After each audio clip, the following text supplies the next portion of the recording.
The OSU College of Medicine's rural physician track is designed to encourage the next generation of medical students to become country doctors. We've followed OSU's first rural physician track medical students through classroom training in Tulsa. Now it's time for them to begin hands-on training, treating patients in hospitals in rural communities such as Tallahena, Durant, Enid, and Tahlequah. Joshua Priddle grew up in Martha, Oklahoma, a tiny town just outside Altus in Jackson County. Hi, how are you? These days you'll find him at Hastings Hospital in Tahlequah. It's where he's doing his first internal medicine rotation as a third-year medical student. Priddle and a dozen other medical students are part of Oklahoma State University Medical School's first rural physician track program. Well, can I go ahead and take a listen to you? Okay. During traditional physician training at OSU Medical Center in Tulsa, third-year students often do more observing than personally interacting with patients. Any fever, chills? No. Nausea, vomiting? No. Frequently, groups of 15 or more students and doctors doing their residency training assess patient ailments and injuries. I had an abscess in it. But in this small hospital, there's no crowd. I think it gives us a earlier opportunity to have more hands-on experience, and things tend to stick a little bit more in that type of situation. So a lot of the things that I learned in first and second year, I'm relearning, but they tend to stick a lot more. And so I think that was the biggest one. That's the biggest advantage of being able to have early patient encounters. The Rural Physician Track program recruited students who grew up in small communities. They went through the same first 2 years of medical school in Tulsa as other medical students. Now that it's time to start rotations with patients, rural track students are leaving Tulsa. They're going to train in small community hospitals across the state. Dr. Bill Pettit heads up the program. But now I'm thinking that it's more likely related to the incision. He says its goal is to ease and eventually reverse Oklahoma's acute shortage of family physicians in rural areas. We actually always rank or have ranked at the bottom or near the bottom in both practicing physicians and primary care physicians. And primary care generally being family medicine, general internal medicine, pediatrics, and obstetric gynecology. Oklahoma has 1,221 general practice and/or family physicians. But of those, just 477 practice in rural communities.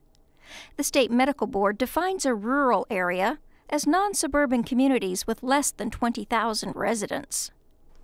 Priddle intends to go into family practice, but since starting this rotation, he's also considering becoming a hospitalist. Family practice is the doctor that everybody, if you get sick or whatever, you go to their office and you're usually treated. And the hospitalists, they primarily work in the hospital and they oversee, sick patients that are here in the hospital. Dr. Douglas Nolan heads up the family practice residency program at Tahlequah City Hospital.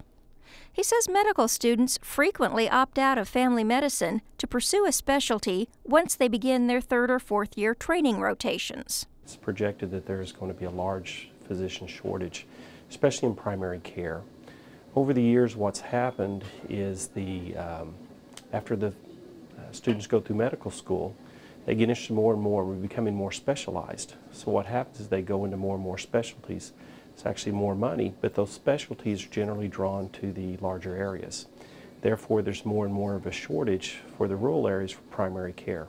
Dr. Nolan hopes the amount of interaction students get with patients in small hospitals will keep them on the rural track and focused on becoming family physicians. He believes spending time in small-town hospitals will eliminate concern among medical students that training is better in urban rather than rural settings. What some people don't understand is the training is actually comparable, if not exceeding, what they get in the more urban areas. And the reason why is a lot of the pathology is kept here, and so it makes for great training.